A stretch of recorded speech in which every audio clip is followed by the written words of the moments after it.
Vamos a hablar esta noche de Arthur Conan Doyle, el tipo que creía todo. El poeta Thomas Stearns Eliot, el amigo de Dorio, se preguntó una vez, ¿qué tiene que ver ese eminente espiritista con Sherlock Holmes? Eliot se hacía la pregunta porque Arthur Conan Doyle era más famoso por espiritista que por escritor.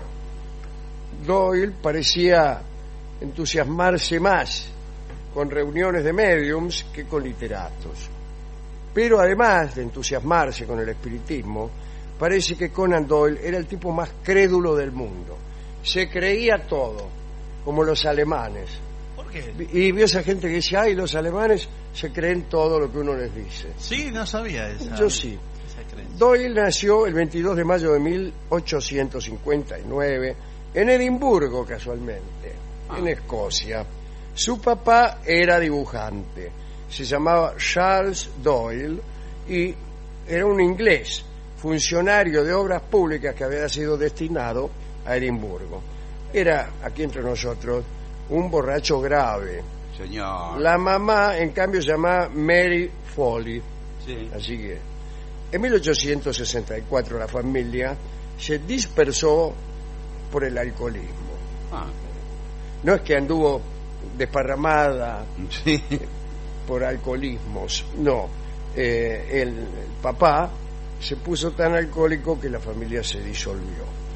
Y los hijos del matrimonio fueron alojados temporalmente en distintas instituciones de Edimburgo. En 1867 la familia se reunió otra vez, pero la cosa no anduvo bien. La mamá de Arthur, viendo cómo su marido se gastaba toda la guita en la bebida, alquiló las habitaciones de la casa en que vivían, Sí. las subalquiló Sí, como... a huéspedes y se hizo amante de uno de ellos. bueno. Esto está muy bien, quiero decir, cierra justo como solución. Sí. Alquilar la casa a huéspedes y hacerse amante de uno de ellos. Entonces la familia volvió a dispersarse, al menos en el sentido que antes tenía. Y Arthur empezó una vida de internados en distintas instituciones religiosas y de estudios. Conan Doyle fue médico, ya saben ustedes. En la Universidad de Edimburgo tuvo dos amiguetes, que eran James Matthew Barrie y Robert Stevenson. Ustedes conocen a los dos. Barrie es nada menos que el autor de Peter Pan, ¿no? Y Stevenson el de Jekyll y Hyde, y todavía faltaba Sherlock Holmes. Sepan que Conan Doyle fue de los primeros arqueros del fútbol inglés. Atención, atajaba en el Portsmouth. También fue un estupendo jugador profesional de cricket. Vamos a pegar un salto en el tiempo para decir que Conan Doyle dedicó los 12 últimos años de su vida al espiritismo y al ocultismo. Se ha dicho que la conversión de Doyle al espiritismo fue una reacción emocional a la muerte de su hijo. Mentira, no es cierto. Doyle profesaba un fuerte interés por los fenómenos psíquicos aún antes de que su hijo falleciera. Doyle se convirtió enseguida en el jefe más influyente del movimiento espiritista. Un día dijo, después de sopesar la evidencia, no puedo dudar más de la existencia de los fenómenos mediúmnicos. En cambio, puedo dudar de la existencia de leones en África, porque a pesar de que he visitado 2 veces el continente, nunca he tenido la oportunidad de ver un león.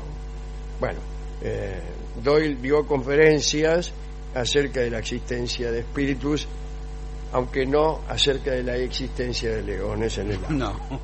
Doyle dijo que pudo relacionarse con el espíritu de su madre y un sobrino.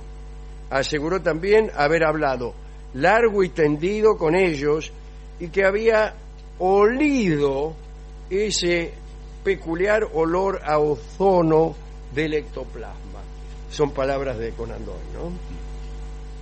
La segunda esposa de Arthur era medium. Se llamaba Jean Leakey. Cuentan que los espíritus se pronunciaban a través de los dedos de Jenny, y esos dedos escribían, guiados por el control del espíritu del muerto, y había producido, según Doyle, cuadernos llenos de información muy por encima del alcance de sus conocimientos, decía Doyle. Acá mi esposa Sí. Ha producido muchísimos cuadernos muy por encima del alcance de sus conocimientos, que son acá entre nosotros nulos. Salía la mujer y decía, siempre desmereciéndome. Sí.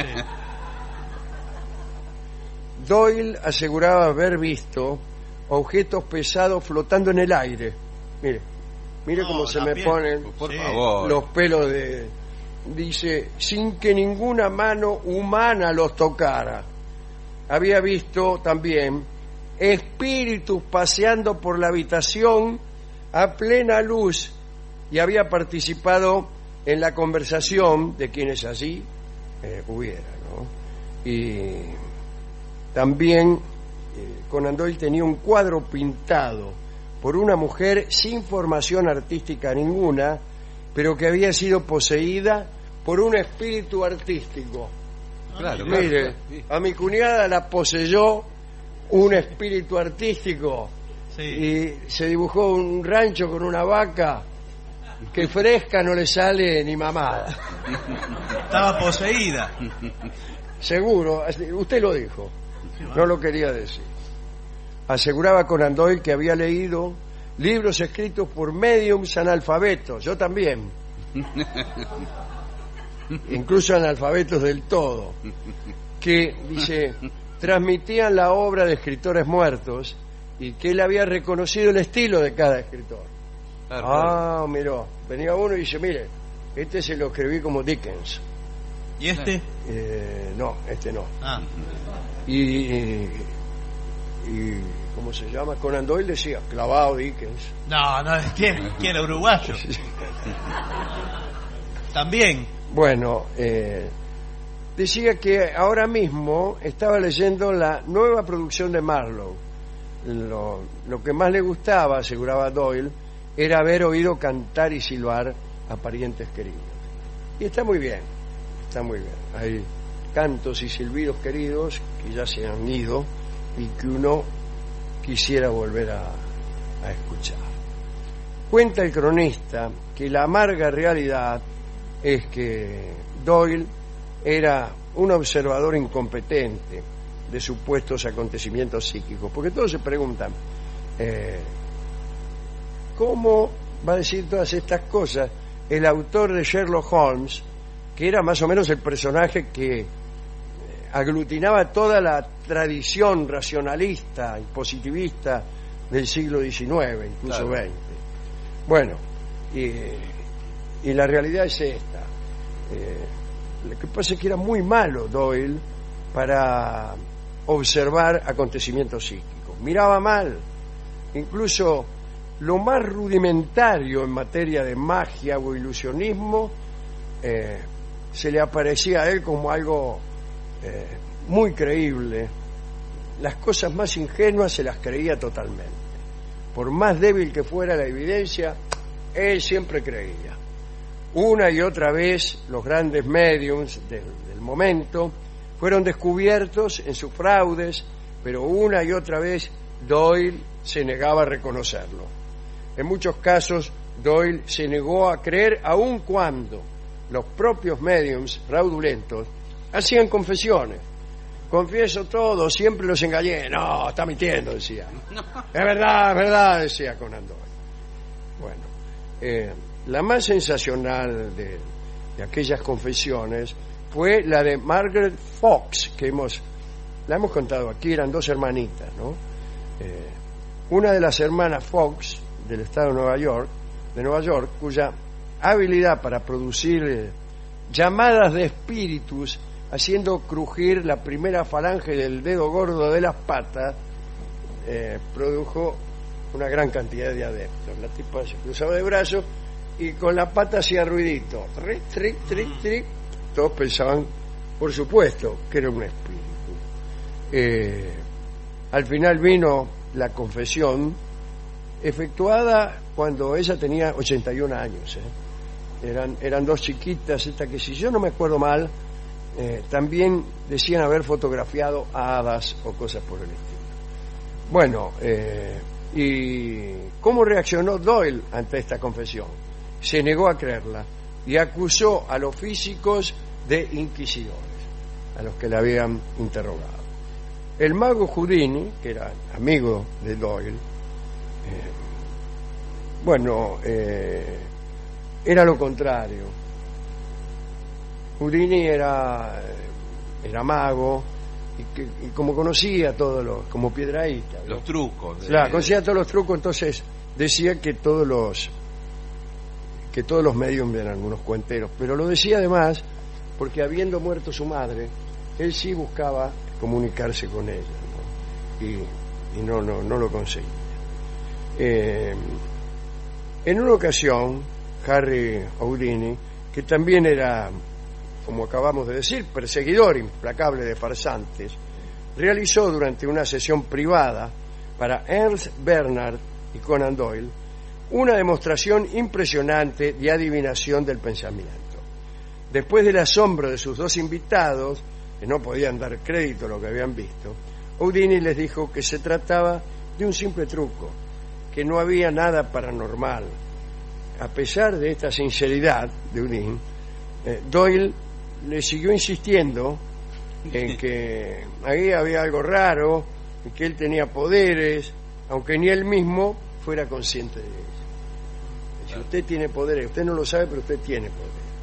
Tiempo después fue Conan Doyle el que invitó a su amigo mago a una sesión de espiritismo en la que nada menos que la esposa de Conan Doyle, Jenny, convocaría al espíritu de la madre de Houdini, que tantos habían tratado de convocar sin éxito. Y efectivamente, el espíritu de la mamá se presentó allí y dialogó un buen rato con el propio mago. Sí. Sin embargo, Houdini se dio cuenta de que todo era un truco, por varias razones, entre ellas que el mensaje escrito por la señora Doyle, la medium, mientras estaba poseída por la madre de Houdini, estaba escrito en perfecto inglés. Sí. Y dijo Houdini: a pesar de que mi santa madre había estado en Estados Unidos durante casi 50 años, no podía hablar, ni leer, ni escribir inglés.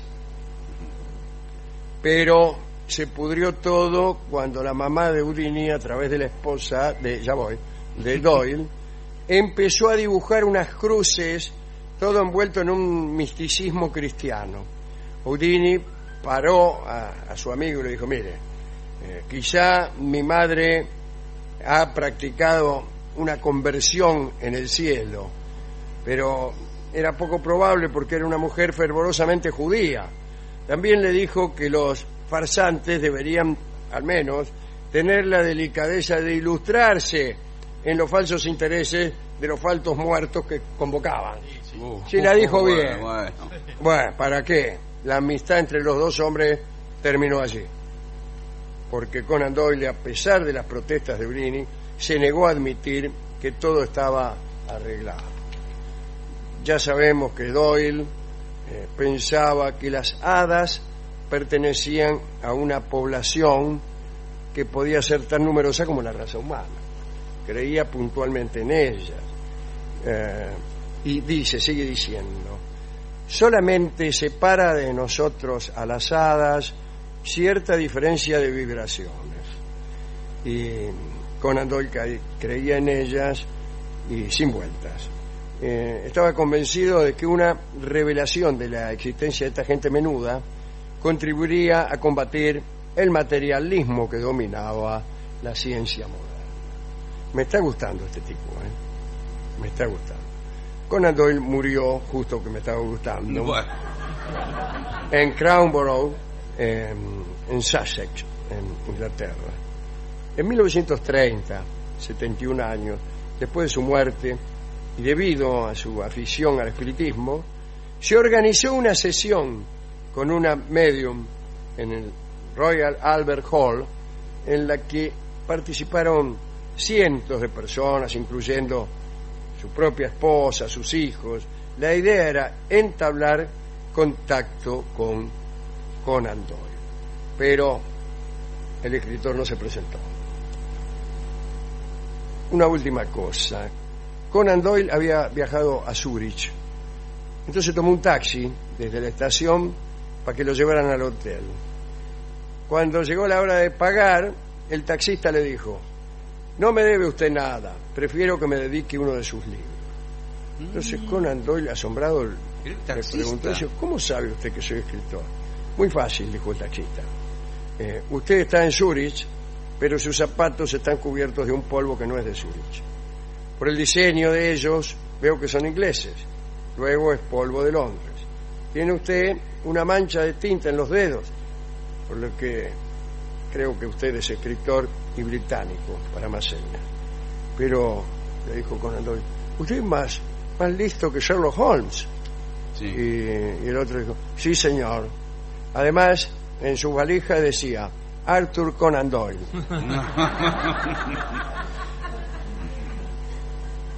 Usted sabe que Conan Doyle odiaba a Sherlock Holmes, a su creación más famosa, porque de algún modo creía que Sherlock le quitaba tiempo para dedicarse a escribir sobre historia y otras cosas que le resultaban más interesantes. Su primer intento de matar al personaje fue detenido por su madre, que lo convenció para continuar escribiendo los relatos de Holmes. Más tarde, para poder no escribir nunca más sobre Holmes, empezó a pedir escandalosas sumas de dinero a los editores. Sí, a la editorial. Para que le dijeran que no. Sí. Y le decían que sí.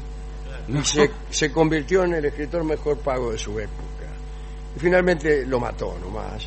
Pero lo tuvo que resucitar ante la oleada de propuestas, de protestas en realidad, del público. Venían las cartas, qué se piensa, qué sé yo, bueno, todo eso. Entonces lo hizo reaparecer a Holmes. En realidad, Holmes reaparece en el mastín de los Baskerville, Sí. pero no lo hace reaparecer ahí. Hace creer que esa había sido una novela anterior a la muerte de Holmes, y la publica. Pero después sí, creo que se llama La casa vacía, algo así, y aparece de nuevo Holmes, que era todo un engaño y que estaba vivo y todo lo demás, ¿no? Así que no lo pudo matar. Esto es todo lo que queríamos decir esta noche acerca de este simpático Conan Doyle y su credulidad. Hemos querido homenajearlo con una canción de Bacharach, ¿no? Que se llama justamente Tema de Arthur. Pero no está dedicado tema a de Arthur Arthur. Conan ¿Cómo Doyle. que no? Estamos hablando de Conan Doyle. No, bueno, Se llama Tema de Arthur, usted me viene con que no. ¿A quién está, No, ¿a quién es- está dedicado? hay señor? muchos Arthur y... Es una canción que está incluida en una película que se llama Arthur.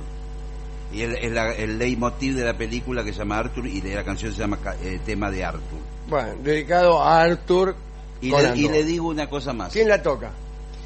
La canta un cantante que en ese momento era desconocido, que se llama Christopher Cross, y casualmente fue el éxito más grande que tuvo Christopher Cross, y no solo eso, sino que ganó el Oscar. Se sacó el Oscar, por la señor. mejor canción. En vez de sacárselo por una película, Sí. se lo sacó por una canción. Sí.